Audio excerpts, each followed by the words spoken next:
Bonsoir. Alors, bienvenue dans cette visioconférence qui a pour objectif d'approfondir un petit peu qu'est-ce que c'est que cette formation d'astrologie galactée.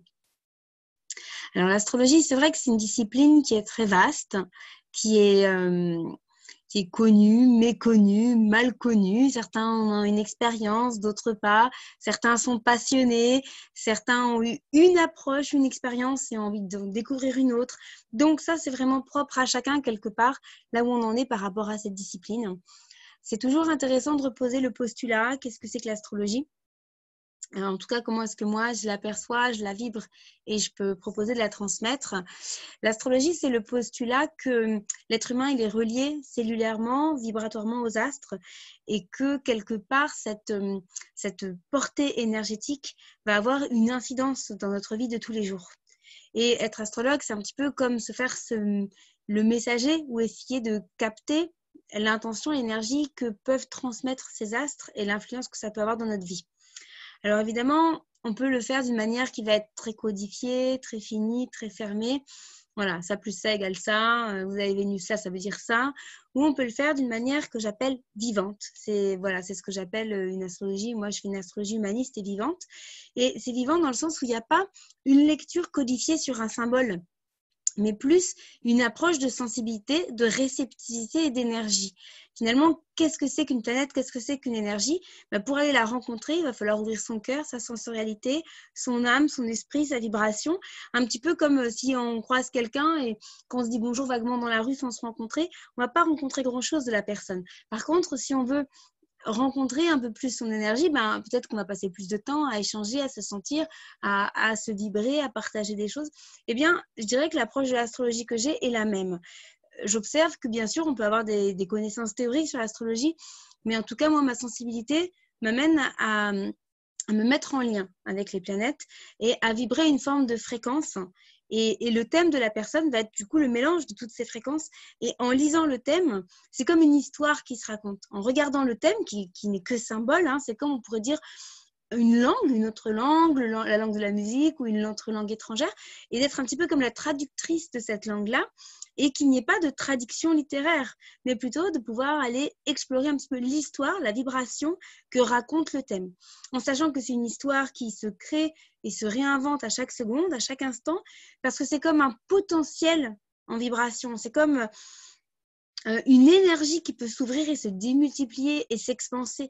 Donc finalement, en regardant un thème, moi je regarde la vibration, je regarde ce qui émane du thème et ce que je vais pouvoir retransmettre à la personne pour qu'elle conscientise quelque part des énergies qui la composent et qui vont donc lui donner une base de cohérence avec elle-même.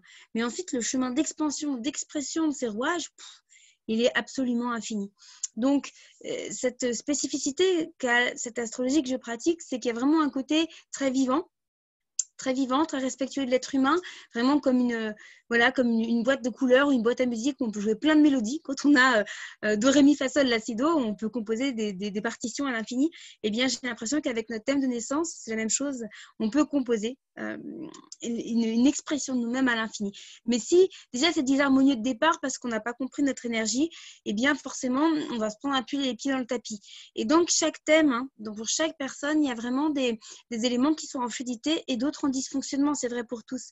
Et ces dysfonctionnements ne sont pas des fatalités, je les perçois vraiment, c'est une astrologie humaniste et bienveillante qui met l'humain au centre avec vraiment dans le cœur et le service à l'autre, et donc c'est pas pour écraser quelqu'un en disant oh, toi t'as pas de chance, mais pas du tout, c'est plus pour dire regarde ton chemin d'évolution et ton chemin d'âme, il te montre que tu as besoin de mettre ta vigilance et ta conscience à cet endroit et à cet endroit et à cet endroit, et si tu fais pas attention à ça, tu risques d'être dans ton propre sabotage finalement, de manière complètement inconsciente.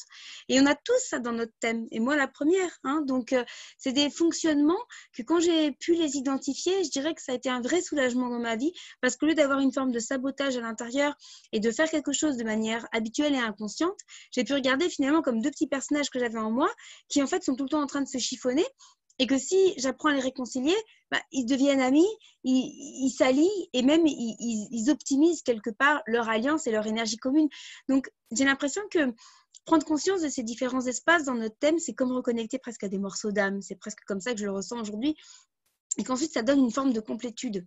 Comme si on a des énergies qui sont un petit peu notre vecteur de cohérence. Si mon canal à moi, c'est le jeu,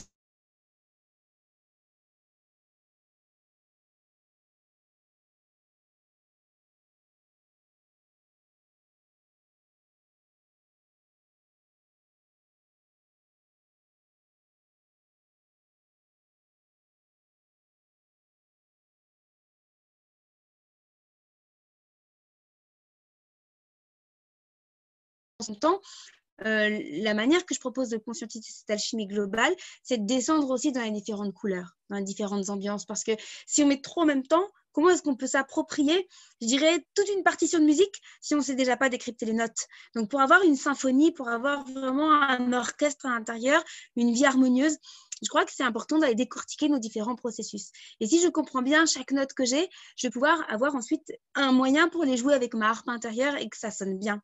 Donc, l'astrologie que je propose, elle a cet objectif-là, finalement, d'aller décortiquer nos rouages, nos notes de musique à l'intérieur pour pouvoir faire de notre vie une symphonie.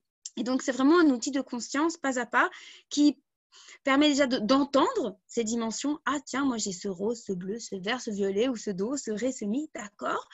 Mais ensuite, comment je l'intègre?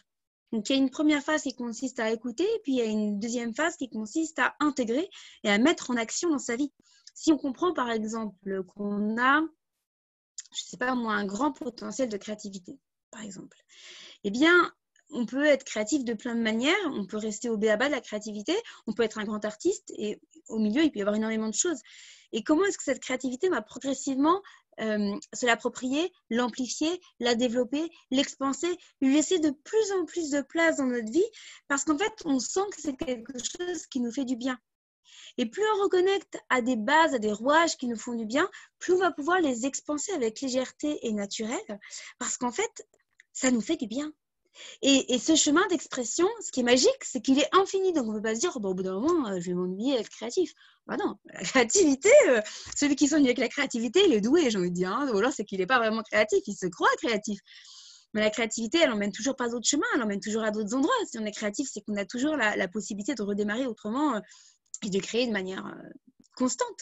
Donc, là, je prends cet exemple-là, mais si on prend l'exemple de la joie ou si on prend l'exemple d'une qualité d'être un grand communicateur, on ne peut pas se dire, bah, au bout d'un moment, dans la communication, je m'ennuie. Bah non, on va passer des paliers de cohérence, on va passer des paliers d'expression de soi, on va peut-être avoir des outils pour communiquer en public, etc. On peut toujours aller plus loin dans une énergie qu'on porte. Donc, le fait de conscientiser nos rouages, c'est vraiment, j'ai l'impression, comme se réapproprier notre potentiel d'épanouissement. Et les planètes, elles vont nous définir différents codes. Il va y avoir le soleil, la personnalité, l'expression rayonnante de soi, il va y avoir la lune, côté plus inconscient, subtil, les besoins, il va y avoir l'action, Mars, la pensée, la communication, Mercure, l'amour, Vénus, le déploiement, Jupiter, la structure, Saturne, etc., etc. Et donc, c'est comme reconnecter finalement... on pourrait dire, l'image qui me vient, c'est une guitare, sonner une guitare, et qu'on n'a pas conscience de toutes nos cordes, donc on joue toujours avec 2 cordes, bah forcément, ça va sonner un peu vite limité, hein, notre musique. Et si on prend conscience de toutes nos cordes, déjà, le chemin en lui-même à parcourir, il est assez fascinant. Et en plus, c'est se réapproprier du coup quelque chose qui fait énormément de bien. Et d'un coup, là où on pouvait se sentir finalement un peu étriqué, on redevient un humain avec un potentiel qui est immense finalement. Et donc, il y a déjà cette lecture-là, je dirais, individuelle de notre conscience, de notre thème de naissance. Mais il y a aussi derrière l'astrologie toute une conscience spirituelle qui est aussi amenée par les planètes spirituelles, entre autres, et qui vise aussi à amener l'humain dans une plus grande sphère de conscience. Il y a le moi-je reconnecte avec mes gammes, mes notes, mes machins, mes ambiances, mes couleurs. Et waouh, je commence à avoir un champ d'expression de ma personnalité, de mon âme qui est vertigineux et qui fait du bien. Mais derrière ça, il y a aussi du coup toute l'ouverture de conscience que ça ouvre finalement. Si je suis alignée avec mon âme, au service de quoi qu'est-ce qu'elle veut mon âme? Au service de quoi est-ce que ça va tout ça? Pourquoi est-ce que l'humain, dans sa petite individualité, il est connecté au cosmique? Et comment est-ce que notre individualité se met, je dirais, en osmose, en harmonie avec les vibrations cosmiques de notre thème de vie, mais aussi avec les vibrations cosmiques de l'univers? Et comment est-ce que l'être humain, il va aussi, dans son épanouissement, reconnecter aux lois sacrées, aux lois divines, aux lois cosmiques, et mettre sa vie aussi au service d'une conscience supérieure? Donc l'astrologie, pour moi, elle est tout cas celle que je pratique, elle va vraiment dans toutes ces directions-là, à la fois reconnecter à un épanouissement personnel, tout comme en même temps à une ouverture de conscience sur des sphères un peu plus vastes. Et c'est tout ce chemin-là un petit peu initiatique qui est proposé quand je fais des accompagnements individuels, mais qui emmène dans une plongée encore autre quand on part sur une formation pour apprendre tout ça. Parce qu'évidemment, recevoir un thème, ça va être quelques heures dans notre vie, ça va être un temps d'échange, ça va dépendre jusqu'où on va, mais c'est quelques temps d'échange. Plonger dans l'apprentissage de cette transmission astrologique, là, on est quand même sur un autre niveau de gamme. On est vraiment aussi sur, rentrer au cœur du système, plonger dans les rouages du cosmos et rencontrer quelque part toutes ces planètes, se connecter avec tous ces champs d'amour. Et c'est, j'ai envie de dire, quelque part aussi, d'une certaine manière, un voyage intérieur, un voyage spirituel, un voyage, le mot qui me vient, même sans prétention, mais j'y vois une partie un peu initiatique. Hein, donc, à la fois, bien sûr, c'est une discipline qu'on peut apprendre pour se professionnaliser ou une discipline qu'on peut apprendre pour soi parce qu'on est passionné, que ça nous intéresse. Il y a plein de raisons pour lesquelles on peut apprendre cette discipline de l'astrologie. Mais je dirais c'est aussi intéressant de le percevoir comme un voyage intérieur, comme une aventure que l'on s'offre. C'est pas juste j'apprends quelque chose, c'est cérébral, j'ai lu un bouquin, je suis content, j'ai appris un truc. Moi, je vous invite à le voir comme quelque chose de plus profond, de plus précieux. Il y a aussi pour moi vraiment un rapport de transmission. Ça fait plus de 10 ans que je fais de l'astrologie et quand je transmets, il y a quand même, je dirais, pour moi, ça a une valeur. Je n'ai pas envie de transmettre à n'importe qui ou n'importe comment. Il y a vraiment une valeur de transmission. Il y a une valeur aussi de sacré. Moi, je suis très animée par la notion du sacré. Et pour moi, c'est pas quelque chose d'anodin. Voilà. Enfin, on ne va pas apprendre ce genre de discipline comme on va faire un pique-nique au bord de la rivière, même si ça peut être très noble de faire un pique-nique au bord de la rivière. Hein. C'est pas pour, mais c'est juste pour amener cette dimension un petit peu de sacré que si vous avez envie, si vous êtes attiré par cette formation, je vous invite à le percevoir comme un pas assez spécial que vous vous offrez dans votre existence et qui aura une incidence sur votre perception de la vie, de vous-même et peut-être même des autres et peut-être des répercussions dans votre champ professionnel si c'est ce que vous souhaitez.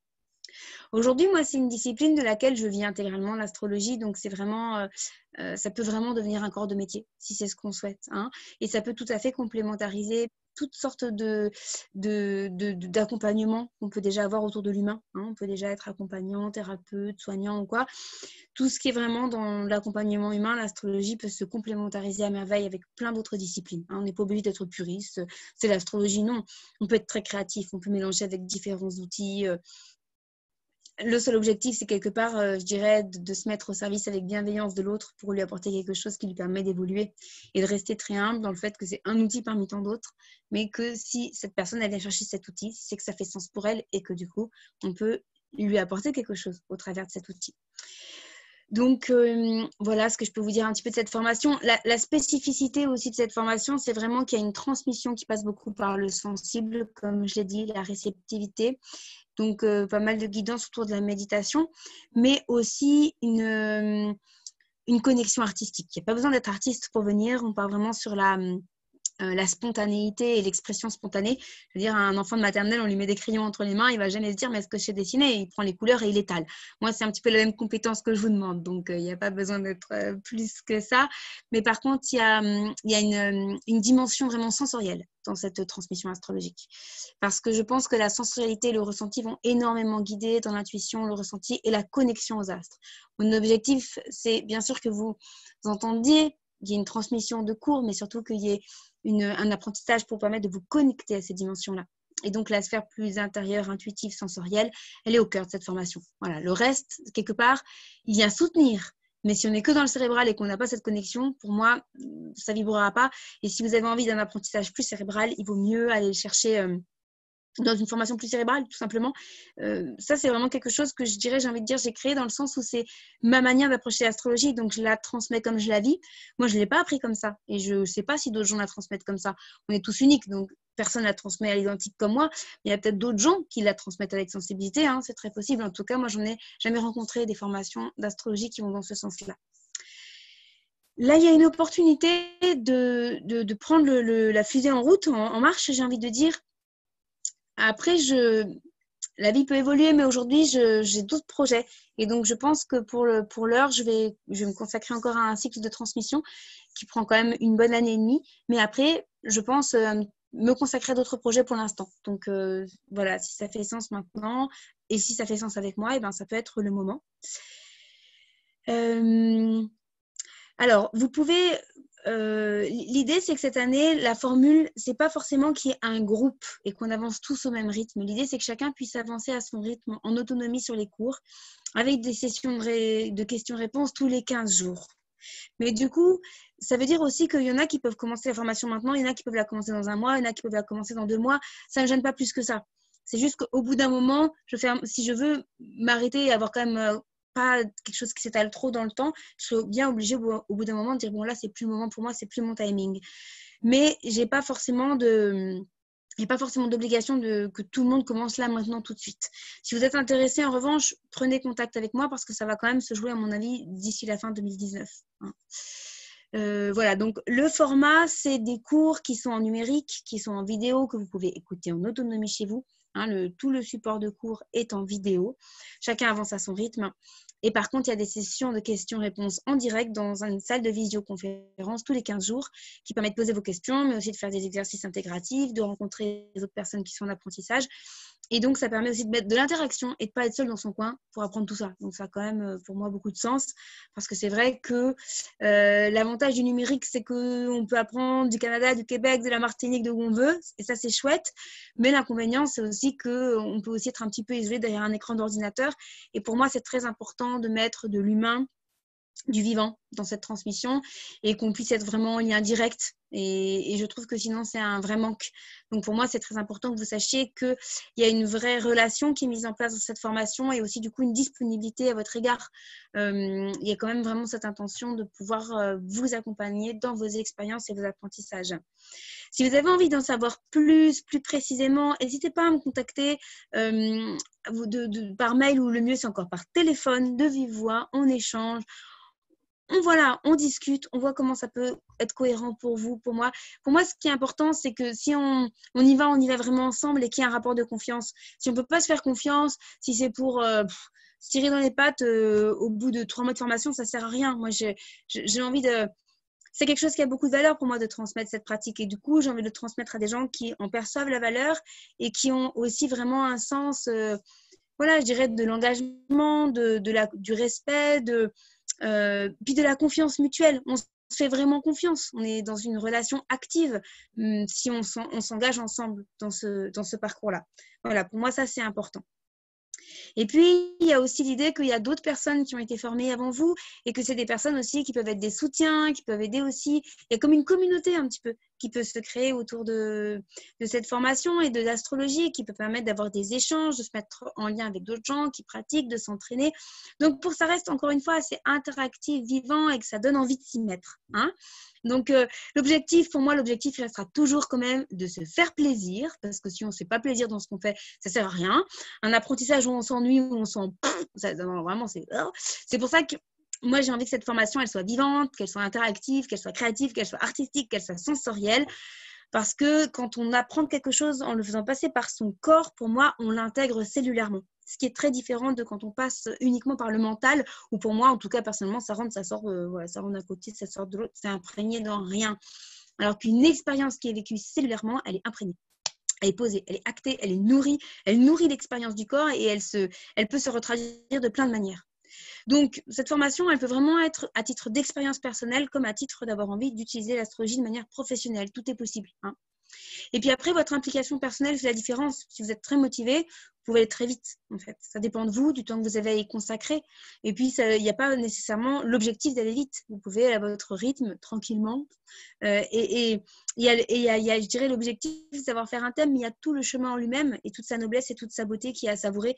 Donc, ce n'est pas du tout une course contre la montre, mais plutôt une aventure dans laquelle on s'engage et où chaque pas a son sens.